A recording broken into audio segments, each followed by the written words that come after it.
Hello সবাইকে, আশা করছি তোমরা খুব ভালো আছো। আমিও বেশ ভালো আছি। আজকে তোমাদের সাথে একটি নিরামিষের রেসিপি শেয়ার করব। প্রথমত আজকে নিরামিষ ছিল আমাদের। আজকে নিরামিষের দিন প্রতিদিন আলুর দম, ডাল এইসব তো প্রায় খেয়েই থাকি। তার জন্য একটু অন্য কিছু করার চিন্তাভাবনা করলাম। হঠাৎ করে পনির নিয়ে এসেছিলো বাজার থেকে, তার জন্য পনিরের তরকারি আজকে করব। আর কিছু টিপসও শেয়ার করব তোমাদের সাথে। অবশ্যই করে দেখতে থাকো ভিডিওটা, পুরোটা ভালো লাগবে। প্রথমে আমি পনিরগুলোকে নুন হলুদ দিয়ে তো দেখতেই পেয়েছো, ভালো করে ভেজে নিয়ে আমি উষ্ণ জলের মধ্যে ভিজিয়ে রেখেছিলাম খানিকক্ষণ, যাতে পনিরগুলো খুব ভালোভাবে নরম হয়। ওই তেলে ফোড়ন দিয়ে আলুগুলোকে অল্প ভেজে নিয়ে ওর মধ্যে কমন যে মশলাগুলো হয় পরিমাণ মতন দিয়ে তারপর একটা পুরো গোটা ক্যাপসিকাম ডুমো ডুমো করে কেটে দিয়েছিলাম।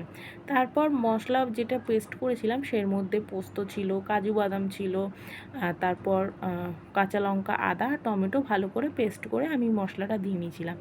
দিয়ে ভালো করে কষিয়ে নিয়েছিলাম। কষানোর পর টক দই দিয়েছিলাম। টক দই দিয়ে আবার ভালো করে কষিয়ে তেল ছেড়ে আসলে পনির যে জলটা ভিজিয়ে রেখেছিলাম সেই জলটা দিয়ে আর একটু পরিমাণ মতন জল দিয়ে, যাতে আলুগুলো সেদ্ধ হয়ে যায় সেই মতন জল দিয়ে ঢেকে রেখেছিলাম খানিকক্ষণ।